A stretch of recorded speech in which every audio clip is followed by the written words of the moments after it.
Good morning, Year 6, and welcome to today's home learning journey.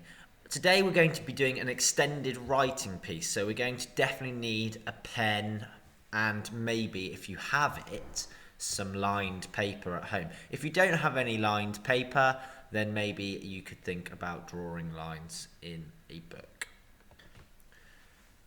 So our learning objective for today's lesson is, can I use figurative language to write a descriptive setting? And in that, we're going to be trying to write a descriptive setting of Bilbo's house. In this, you want to use imagery. And to do that, then we have to use figurative language so we can create a really vivid picture in the reader's minds. And to remind you of some of the types of figurative language you can use are similes, metaphors, onomatopoeia and personification. For imagery, remember we did that work around the senses at the start of the week. So if you're in Bilbo's house, what can you see? What can you smell? What can you taste? What can you touch? What can you feel? Okay, all those different senses we could write about as well.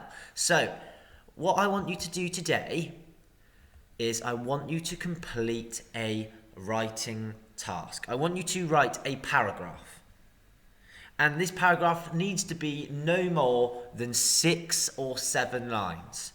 And this paragraph is going to be a descriptive setting of Bilbo's house. But if we're writing just 6 or 7 lines, we want to write really good quality, complex sentences explaining what we're talking about and using some fantastic description and adventurous vocabulary. In that, we want to think about some of the following then. Could in that 5 or 6 lines, could you use a simile? For example, you might say, the door was as round as a football. That's a fantastic simile because it's comparing the door to a round football. Could you use a metaphor? So one of the metaphors we might use is the gigantic door loomed over the steps. Okay, can a door be a giant? No, of course it can't. And it's looming over the steps. We could use onomatopoeia, so words that sound like you say them. We can use personification, that's where we give something a human quality. So an example I might use for personification is, the sunlight waved through the window.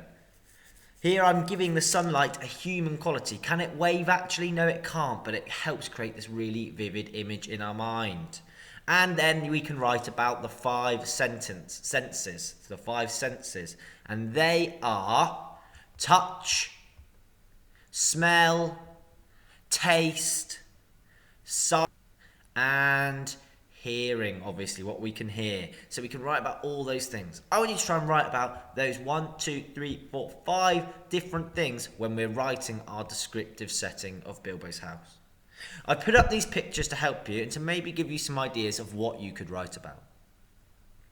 I want you to take your time, as I've said before, and I really want you to try and produce some really good quality descriptive sentences. Good luck, and remember, all you can do is try your best.